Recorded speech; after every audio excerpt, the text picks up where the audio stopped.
miss out on this week's Yu-Gi-Oh! Headlines? Well, it's time to get you up to speed on last week in Yu-Gi-Oh!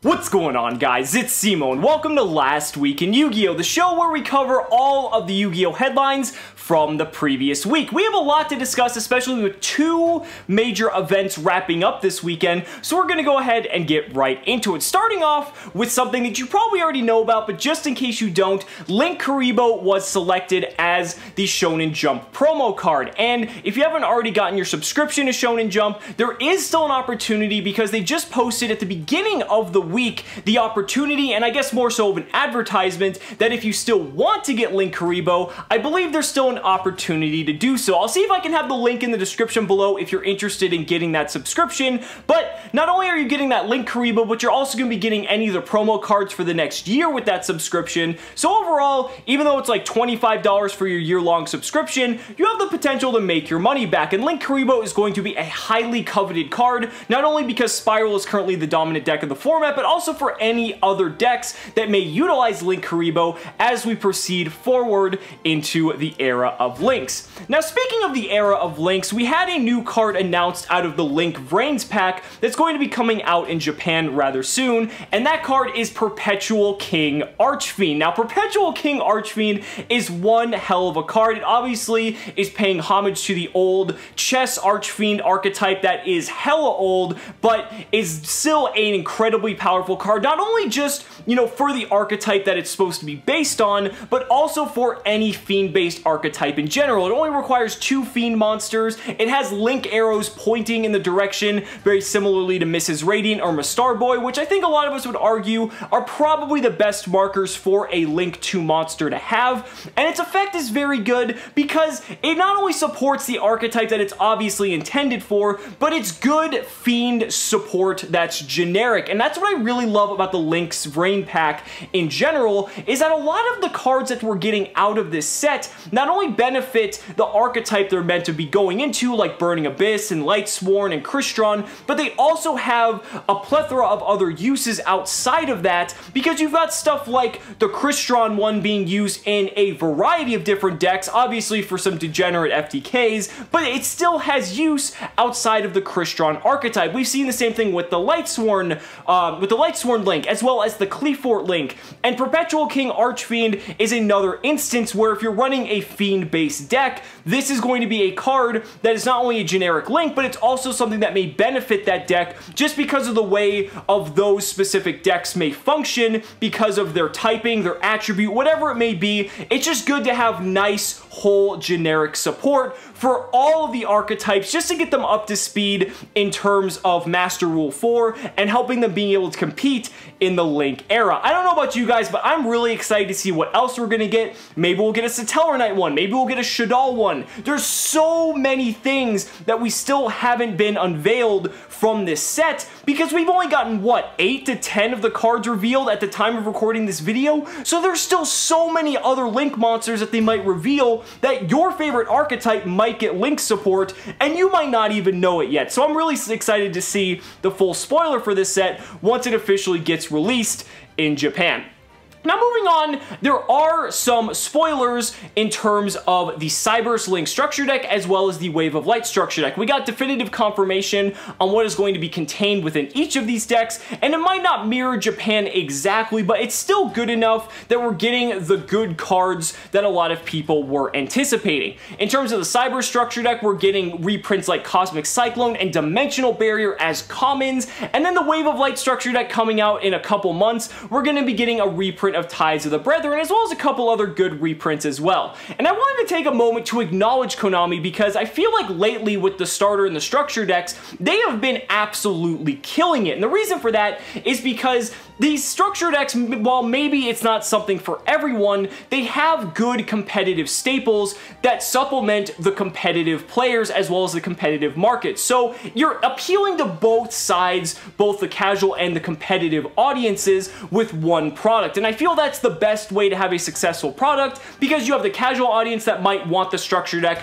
not only for the contents of the deck itself, but also for those competitive staples. But those competitive staples are also something that are going to be highly coveted by the competitive players, not only because they're good cards, but also because it brings the price point of those cards down as well, making the barrier to entry, at least from a financial perspective, that much easier, not only for the competitive players because they're going to shell out the money anyway, but for the casual market, so that way they can have access to these cards, acquire them a lot easier, and then it makes playing at a higher competitive level a lot easier for everyone. So kudos to you, Konami, and I really hope you take notice and really hope you continue to make these starter and structure decks in this way that it appeals to both the casual and the competitive audience. Now, speaking of the competitive audience, the biggest highlight from this week is the fact that we had two major events concluding at the time of recording this video. We had YCS London as well as the UDS taking place in Trinidad and Tobago. We're going to start in YCS London because I'd say that's the highlight because it was being live streamed. It's one of only a few European events that they get a year, and with a turnout of over 1,300 people, this is something that a lot of people in Europe were looking forward to. Now, when you look at the initial meta breakdown for this event, obviously Spiral was going to still be the most represented deck, but also there was still a ton of other decks that people were playing. There was Pen Magician, there was ABC, there was Invoke, there was all these other decks that people were playing. I was honestly surprised that Spiral did not have a high representation because after its performance at YCS Dallas with what we've seen in the OCG, it was a surprise to me that the bar for Spiral was not much higher in terms of the initial meta representation. But as the rounds went on and the tournament started to dwindle down, we started to see Spiral prove its dominance. And when we got to the top 32 cut, we ended up with 27 of 32 being Spiral. The other 5, there was 3 Pendulum Magician, there was 1 Invoked, very similar to the build that Deception played, but kind of a different variant, but still the same concept where you play a ton of hand traps and utilize the Alistair engine.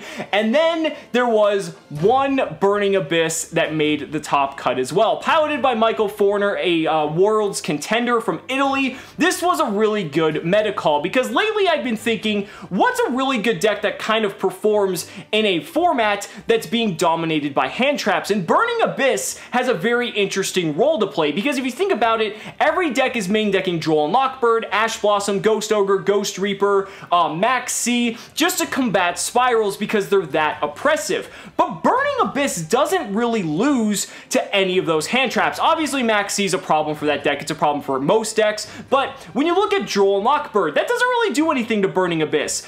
Ash Blossom and Ghost Ogre have a very minimal effect on Burning Abyss, and then Ghost Reaper, while it could have a major effect, Burning Abyss has been out of the meta for a substantial enough period of time that people aren't considering it a threat, and by doing so, even though people are maining Ghost Reaper and Winter Chase for their Spiral matchup, no one is going to have a Dante in their side or extra deck to prepare for the Burning Abyss matchup, even though Ghost Reaper can be absolutely lethal against Burning Abyss in general. Pair that with the fact that Burning Abyss can run cards like Mistake to deny the searches of Spiral players, as well as Skill Drain to just completely shut down Spiral players in general, and also due to the fact that Burning Abyss gains a lot of its advantage from cards being sent to the graveyard, this deck is just a deck that will not die. And keep in mind, we don't even have the Burning Abyss Link monster yet from the Link Vrains Pack, and I find that really interesting. I think the biggest takeaway from YCS London is the fact that even though Spiral won and even though Spiral had the highest representation,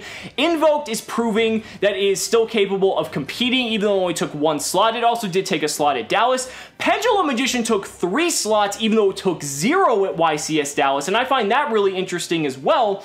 And last but not least, I think a lot of people might look at Burning Abyss as another anti-meta option, because if built correctly, and if you just run a ton of floodgates, and you're able to just take advantage of the fact that everyone is running these hand traps that really don't have any effect or a very marginal effect on Burning Abyss in general, they might take that as an opportunity to play as a good anti-meta counter to the Spiral-dominated format. So that's definitely something you want to keep in mind as we progress, because we still have YCS San Diego. I believe we have YCS Prague or Romania around the same time, and then I believe there's a YCS in Argentina, in South America, I believe as well, but that's still 3 major events that are going to take place before year's end, and this tournament, as well as YCS Trinidad and Tobago, are going to help dictate the meta for those future events. Now moving on to YCS Trinidad and Tobago, this is a really big deal because the UDS is arguably one of the highest tier caliber of events. It had a lot of big names, especially some names even from America here as well,